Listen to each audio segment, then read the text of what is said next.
Hello दोस्तों, channel पर आपका स्वागत है। इस फिल्म में एक युवा डायनासोर अपने परिवार से बिछड़ जाता है और घर वापस जाने का रास्ता खोजने के लिए एक मानवीय लड़के की मदद लेता है। आज हम आपको 2015 की फिल्म द गुड डायनासोर की कहानी बता रहे हैं। कई लाखों वर्ष पहले एक डायनासोर और उसका साथी एक खेत के नजदीक रहते थे। इनको जीवित रहने के लिए खेती करनी पड़ती थी। एक दिन जब हेनरी मकई के खेत में पानी डाल रहा था, तब उसे अपनी पत्नी इडा से अच्छी खबर मिली और वे दोनों जश्न मनाते हैं। उनके बच्चों का जन्म हुआ। लिब्बी सबसे पहले पैदा हुई और जल्द ही वह एक बहुत ही स्मार्ट डायनासोर साबित हुई। फिर बक दुनिया में आता है और अपनी महान ताकत से अपने माता पिता को प्रभावित करता है। अब दंपति यह जानने के लिए उत्सुक होता है कि यह आखिरी अंडा कब फूटेगा, क्योंकि यह सबसे बड़ा अंडा होता है। हेनरी को इससे बहुत उम्मीदें होती हैं, लेकिन जब अंडा फूटा तब उसमें से अब तक का सबसे छोटा डायनासोर सामने आता है। वह आश्चर्यचकित हो जाता है। छोटा और अनाड़ी होने के साथ अर्लो बेहद भयभीत जीव होता है। उसके परिवार के सभी सदस्य खेती करते हैं, जबकि अर्लो को छोटा होने के कारण केवल मकई के खेत में पानी डालने का काम दिया जाता है। अर्लो पर मुर्गियों को खाना खिलाने का आरोप लगता है। वह सावधानी से चिकन कॉप में प्रवेश करता है और झाड़ियों में कुछ हिलता हुआ देखकर चिंतित हो जाता है। युवा डायनासोर भयभीत होता है, लेकिन ये जानकर उसे राहत मिलती है कि यह सिर्फ एक चूजा था जो फंस गया था। वो उसकी मदद करने की कोशिश करता है। अर्लो उस चूजे की मां के आने से आश्चर्यचकित हो जाता है और वहां से डरते हुए भागने लगता है। वह नदी में गिरने ही वाला था, तभी उसके पिता ने उसे बचा लिया। हेनरी ने किसी भी प्राणी को भोजन चुराने से रोकने के लिए पत्थरों का एक साइलो बनाया। हेनरी और उसकी पत्नी ने साइलो पर अपनी छाप छोड़ी। युवा डायनासोर अपनी छाप छोड़ने के लिए उत्साहित हुआ। हालांकि उसके माता पिता का कहना है कि आर्लो को अपनी छाप छोड़ने के लिए कुछ उल्लेखनीय काम करके दिखाना होगा। ये सुनकर आर्लो खुद को योग्य बनाने के लिए कुछ बड़ा काम करने के लिए उत्साहित होता है। कुछ महीनों बाद बक अकेले ही पूरे क्षेत्र को साफ करने में सफल हो जाता है और साइलो पर अपनी छाप छोड़ने का अधिकार अर्जित करता है। लिब्बी भी ऐसा ही करती है। अब केवल आर्लो ही रह जाता है। युवा डायनासोर ने ये भी नहीं सीखा होता है कि मुर्गियों से कैसे निपटना है, लेकिन उसने परिवार का सच्चा सदस्य बनने की ठानी। आर्लो साहस जुटाता है और चिकन कूपर में प्रवेश करता है। हालांकि उसके भाई बक ने उसे धोखा दे दिया। वो उसे डराने के लिए पक्षियों द्वारा हमला किए जाने का नाटक करता है। बक दावा करता है कि आर्लो बहुत डरपोक प्राणी है। छोटा डायनासोर वहां से चला जाता है। रात के दौरान अपने निराश बेटे को प्रेरित करने की कोशिश में हेनरी ने उसे टहलने के लिए आमंत्रित किया। चलते समय एक कीट आर्लो की नाक पर आता है। वो तब तक डरा रहता है जब तक कि उसके पिता पास आकर कीट को हटा नहीं देते। उसी समय वह कीट चमकने लगता है। हेनरी कहता है कि कभी कभी हमें सुंदरता को देखने के लिए डर से परे जाना पड़ता है। फिर पिता और पुत्र दोनों मैदान में दौड़ने लगते हैं। उनके साथ हजारों जुगनुओं की चमक भी चलती है। अगले दिन आर्लो को अपनी पहचान बनाने का एक और मौका मिला। वह साइलो पर अपनी छाप छोड़ने की लगातार कोशिश करता है। उसका परिवार चिंतित होता है, क्योंकि यदि आर्लो सफल नहीं हो पाया तो उसे जीवन यापन करने में मुश्किलें आएंगी। अब आर्लो एक जंगली प्राणी को पकड़ने के लिए जाल बनाता है। वह सोचता है कि ऐसा करने के बाद वह साइलो पर अपनी छाप छोड़ सकेगा। वह पूरे दिन पहरा देता है। अचानक उसे पता चलता है कि उसके जाल में कोई फंस चुका है। वह पास जाता है और एक हताश मानवीय जंगली बच्चे को भागने की कोशिश करते हुए देखता है। हालांकि आर्लो उसे पकड़ने के बजाय रस्सी को काटकर मुक्त करने का फैसला करता है। छोटे बच्चे का नाम स्पॉट होता है। वह जिज्ञासा के साथ आर्लो के पास पहुंचता है, लेकिन आर्लो डरकर चिल्लाने लगता है। स्पॉट वहां से भाग जाता है। उसी समय हेनरी यहां आता है। वह देखता है कि प्राणी जाल से छुटकर भागने में सफल हो गया है। वह क्रोधित होकर अपने बेटे को काम को पूरा करने का आदेश देता है। अब वे दोनों उसको ढूंढने लगते हैं। तभी बारिश शुरू हो जाती है। हेनरी स्पॉट का पीछा करने के लिए खेत से आगे जाने का फैसला करता है। आर्लो उन्हें समझाने की कोशिश करता है कि यह एक बुरा आइडिया है, लेकिन उसके पिता बात नहीं मानते। आर्लो खो जाने से डरता है। हेनरी आर्लो से कहता है कि जब तक वह नदी देख रहा है तब तक वह यहाँ एक घर बना देगा। तभी अचानक एक तेज तूफान आने लगता है, लेकिन हेनरी शिकार जारी रखने पर जोर देता है। कुछ समय बाद बिजली गिरने के कारण अपने बेटे को लकवाग्रस्त देखकर हेनरी ने घर वापस लौटने का फैसला किया। आर्लो के पैर में चोट लग जाती है। उसके पिता उसे चलने में मदद करते हैं। तभी अचानक नदी का स्तर बढ़ने लगता है और पानी की तेज धारा आने लगती है। हेनरी अपने बेटे को चट्टान के ऊपर पहुंचाने के लिए अपनी लंबी गर्दन का उपयोग करता है, लेकिन वह खुद उस चट्टान पर नहीं चढ़ पाता। तीनों बच्चों ने उस दिन अपने पिता को खो दिया। इडा को अब अपने परिवार के अस्तित्व को सुनिश्चित करने के लिए दुगनी मेहनत करनी पड़ती है। आर्लो ने मां की मदद करने की ठानी। उसने वादा किया कि वह फसल काटने में अपना सर्वश्रेष्ठ योगदान देगा। जब वह खेत में मकई डाल रहा होता है, तब वह उसी बच्चे को दोबारा देखता है। वह क्रोधित होकर उसके पीछे भागता है। आर्लो अपने पिता की मृत्यु के लिए उसे दोषी मानता है।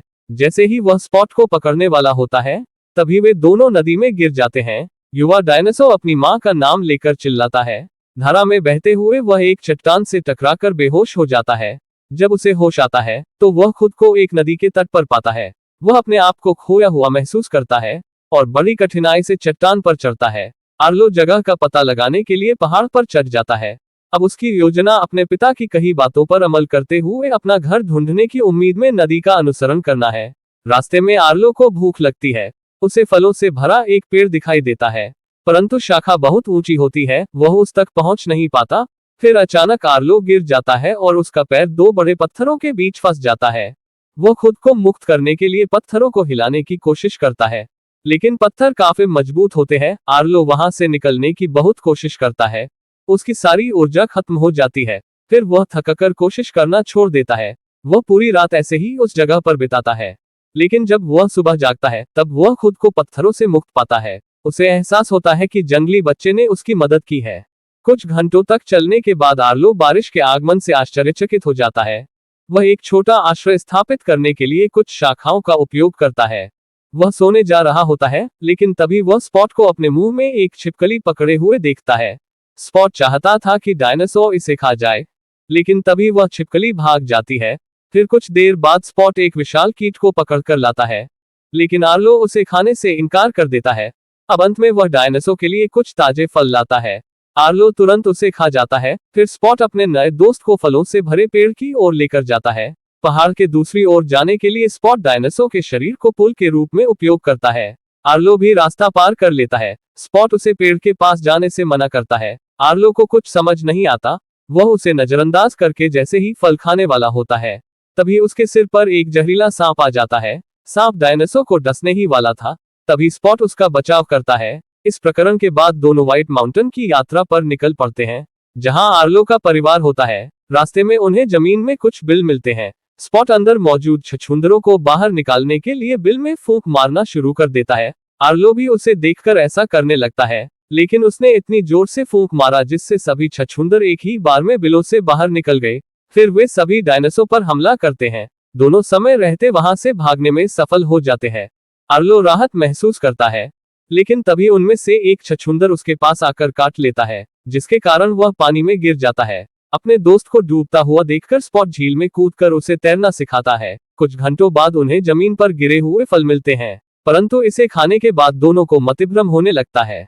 रात को दोनों जुगनुओं के बीच से होकर गुजरते हैं। स्पॉट उन चमकते कीटों को पहली बार देखकर उत्साहित होता है। आर्लो अपने पिता को याद करता है और उसे बताता है कि वह अपने परिवार को बहुत याद कर रहा है, खासकर अपने पिता को, जो एक दुर्घटना में मारे गए थे। ये सुनने के बाद स्पॉट ने बताया कि उसका भी एक परिवार था। उसके माता पिता दुनिया में नहीं है, वह भी अकेला है। इस दुखद घटना ने उन दो दोस्तों को एकजुट कर दिया। अब वे दोनों एक दूसरे के दुख दर्द से परिचित होते हैं। दोनों अपनी यात्रा जारी रखते हैं। अब वे एक बड़े तूफान में फंस जाते हैं। स्पॉट चलता रहता है, लेकिन जब आर्लो गड़गड़ाहट देखता है, तब उसे वह दिन याद आता है जब उसने अपने पिता को खो दिया था। वह आश्रय पाने के लिए हताश होकर भागने लगता है। जब तूफान खत्म होता है, तब स्पॉट उसे जगाने जाता है। तूफान के कारण पूरा जंगल नष्ट हो गया होता है। आर्लो अब नहीं जानता था कि नदी के किनारे कैसे लौटना है। अब वह अपने घर का रास्ता ढूंढने में असमर्थ होता है। युवा डायनासोर लगभग उम्मीद खो चुका था। तभी टेरोडेक्टाइल्स का एक छोटा समूह यहाँ आता है। वह मदद के लिए चिल्लाता है। थंडरक्लैप और उसके साथी कहते हैं कि वे घायल जानवर को बचाने के लिए आए हैं। आर्लो ने अवसर का लाभ उठाते हुए उनसे व्हाइट माउंटेन का रास्ता पूछा। थंडरक्लैप एक शॉर्टकट जानने का दावा करता है, लेकिन वह पहले आर्लो से चट्टानों के बीच फंसे एक जानवर को मुक्त कराने में मदद करने के लिए कहता है। फिर आर्लो उसे बचाने की कोशिश करता है। उन्हें पता चलता है कि उन मांसाहारी डायनासोरों का असली इरादा कृंतक को निगलना था। आर्लो चुपचाप वहां से बाहर निकलने की कोशिश करता है, लेकिन वे उसे घेर लेते हैं और स्पॉट का पीछा करते हैं। दोनों अपनी जान बचाने के लिए भागते हैं। आर्लो मदद मांगने के लिए रास्ते में चियोसॉरस की ओर भागता है। हालांकि जैसे जैसे वह करीब आता है, उसे पता चलता है कि वे दो मांसाहारी टायरोजोरस थे जो उसकी ओर दौड़ते हैं। वे टेरोडेक्टाइल्स से छुटकारा पाते हैं। ब्राम्से और नैश दोनों भाई हैं। वे उनके प्रति सहानुभूति रखते हैं और उन्हें घर पहुंचाने में मदद करते हैं। तीनों अपने झुंड की तलाश करते हैं। आर्लो उनकी मदद करता है। वो उन्हें बताता है कि स्पॉट जानवरों को सूंघ सकता है। बदले में टायरोजोरस को उन्हें घर का रास्ता खोजने में मदद करनी होगी। कुछ घंटों तक चलने के बाद स्पॉट झुंड को ढूंढने में कामयाब हो जाता है, लेकिन बुच को जल्द ही पता चलता है कि आसपास शिकारी जीव हैं। फिर समूह धीरे धीरे पास आता है। टायरेक्स दोनों को चट्टान पर छिपकर चलने को कहता है और चिल्लाकर उनका ध्यान आकर्षित करता है। जैसे ही वह ऐसा करता है, 3 वेलोसिप्टर तुरंत पास आते हैं। कुंबा उन्हें निगलने ही वाला होता है कि बुच उस पर हमला कर देता है। लड़ाई के दौरान झुंड भागने लगता है। रौंदे जाने से बचने के लिए आर्लो को एक चट्टान के पीछे छिपना पड़ता है।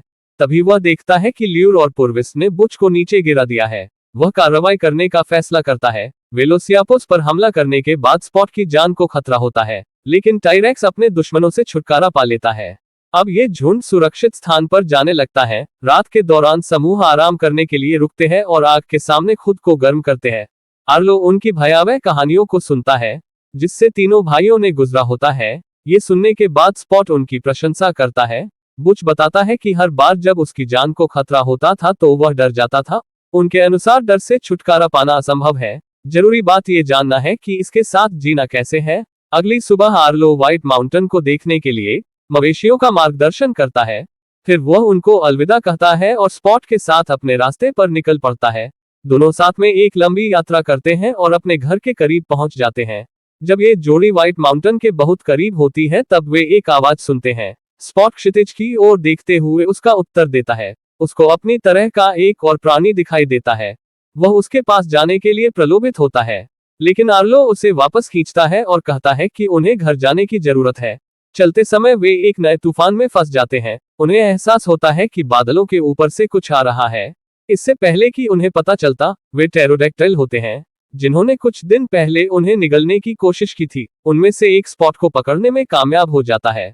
अपने दोस्त को बचाने की कोशिश में आर्लो एक चट्टान से गिर जाता है और लताओं की उलझन में फंस जाता है। युवा डायनासोर मुक्त होने के लिए संघर्ष करता है, लेकिन उसके सिर पर एक चट्टान का पत्थर गिर जाता है और वह बेहोश हो जाता है।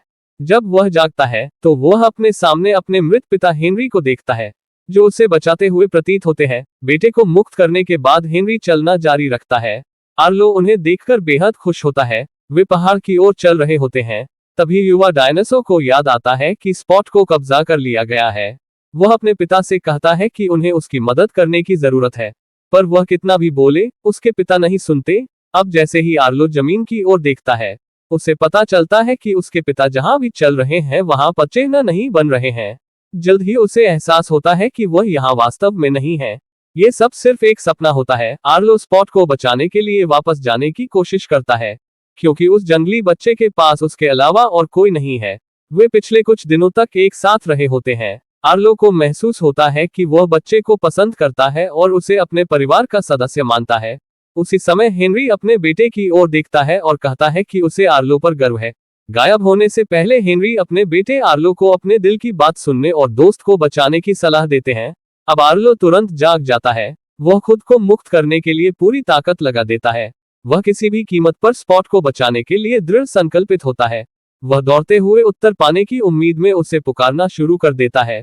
उसे ढूंढने की कोशिश में डायनासोर को अनगिनत बिजली के बोल्ट से बचते हुए जाना होता है। वह खतरे के बावजूद हार नहीं मानता, क्योंकि उसके पास कोई विकल्प नहीं था। फिर वह अपने दोस्त को मदद के लिए रोते हुए सुनता है। आर्लो बहादुरी से उसकी ओर दौड़ता है और देखता है कि 5 टेरोडेक्टाइल्स उसे खाने की कोशिश कर रहे हैं। अपने पहले हमले में आर्लो 2 शिकारियों को नदी में धकेल देता है। फिर 2 अन्य खूंखार डायनासोर उसे दूर खींचने की कोशिश करते हैं। थंडरक्लैप स्पॉट को पकड़ने के लिए संघर्ष करता है। स्पॉट एक पेड़ के तने के अंदर खुद को बचाने की कोशिश करता है। तभी अचानक नदी बढ़ने लगती है। आर्लो को पहले से ही पता होता है कि आगे क्या होने वाला है, इसलिए वह जल्दी से उन 2 जीवों से छुटकारा पा लेता है, जो उसे पकड़ने की कोशिश कर रहे होते हैं। फिर वह अपने दोस्त की ओर भागता है। स्पॉट को खतरे में देखकर आर्लो इतना क्रोधित हो जाता है कि अपने जीवन में पहली बार वह भयानक दहाड़ मारता है। थंडरक्लैप चौंक कर चारों ओर देखता है। अवसर मिलते ही स्पॉट उस पर हमला कर देता है, जिससे उसका एक पंख जख्मी हो जाता है। अपनी हार को पहचानते हुए वह भागने की कोशिश करता है। तभी आर्लो उसे एक पेड़ की शाखा से मारकर गिरा देता है। अब उनके सामने हिमस्खलन की समस्या होती है, जो नजदीक आ रही थी। स्पॉट अभी भी तने के अंदर होता है। वह जल्द ही मारा जाने वाला होता है। तभी आर्लो उसके सामने कूदता है और बहने से कुछ सेकंड पहले उसे पकड़ लेता है। कुछ ही मीटर की दूरी पर एक झरना होता है। आर्लो को पता चलता है कि स्पॉट घायल हो गया है। अब स्पॉट को खतरे से बचाने के लिए आर्लो को उस तक जल्दी पहुंचना होता है। जैसे ही वे मिलते हैं, दोनों एक विशाल ऊंचाई से गिर जाते हैं। आर्लो किसी तरह उसे बचाने के लिए किनारे पर पहुंच जाता है। स्पॉट बेहोश होता है। जब उसका दोस्त उसके चेहरे पर हवा मारता है, तब वह सांस लेने लगता है। इन सब से बचकर वे दोनों बहुत राहत महसूस करते हैं। फिर वे कई घंटों तक चलते हैं, जब तक कि वे अंततः अपने गंतव्य स्थान तक नहीं पहुंच जाते। अब ये जोड़ी एक बार फिर एक इंसान की आवाज सुनती है। वे महसूस करते हैं कि उसके साथ उसका परिवार भी है। स्पॉट फिर उनके पास जाता है। आर्लो उसका पीछा करता है। उन प्राणियों को सूंघकर स्पॉट को कुछ परिचित सा लगता है। ये गंध उसके माता पिता की गंध से काफी मिलती जुलती होती है। फिर एक महिला उसके पास आती है और उसके चेहरे को छूती है। लड़का अपनी माँ को याद करता है। दोनों बच्चे उसके पास आते हैं। जैसे ही आर्लो उनको देखता है, उसको अपने भाई बहन याद आते हैं। उसे एहसास होता है कि स्पॉट उन लोगों से कितना खुश है। फिर वह इस निष्कर्ष पर पहुंचता है कि स्पॉट को उसकी तरह के प्राणियों से अलग रखना उचित नहीं है। स्पॉट उनको अलविदा कहकर अपने दोस्त के पास लौटकर आता है, ताकि वे एक साथ घर जा सके। लेकिन आर्लो का दिल ये सब देखकर पिघल गया होता है। वह स्पॉट को उनके साथ छोड़ने का फैसला करता है। अब वह अपने सबसे अच्छे दोस्त को उस परिवार के बगल में रखता है और उनके चारों ओर एक घेरा बनाता है। स्पॉट तुरंत समझ जाता है कि डायनासोर क्या कहना चाहता है, लेकिन फिर भी वह उसके साथ जाने पर जोर देता है, क्योंकि वह उसके साथ काफी घुल मिल चुका था। स्पॉट उससे अलग नहीं होना चाहता था, हालांकि उसे एहसास होता है कि यह करना उसके जीवन के लिए सही नहीं है। वह अपने दोस्त आर्लो को अलविदा कहने जाता है। दोनों खूब रोते हैं, क्योंकि उन्हें पता होता है कि वे एक दूसरे को आखिरी बार देख रहे हैं। लेकिन उन्हें शांति महसूस होती है, क्योंकि वे जानते हैं कि वे सही काम कर रहे हैं। अब स्पॉट नए परिवार के साथ जुड़ जाता है। अपने सबसे अच्छे दोस्त को जाते हुए देखने के बाद आर्लो अपनी यात्रा पूरी करता है और घर वापस लौट आता है। उसकी माँ और भाई बहन उसका खुशी से स्वागत करते हैं। अंत में अपने सभी डर पर काबू पाने के बाद आर्लो को अपने परिवार के बाकी सदस्यों के साथ साइलो पर अपनी छाप छोड़ने का अधिकार दिया गया। वह अपनी पूरी यात्रा पर गर्व महसूस करता है। तो दोस्तों, आपको ये फिल्म कैसी लगी? यदि आपको यह वीडियो अच्छी लगी है तो लाइक करें और अगली वीडियो के लिए हमारे चैनल मूवी फ्लिक्स 33 को सब्सक्राइब करें। धन्यवाद।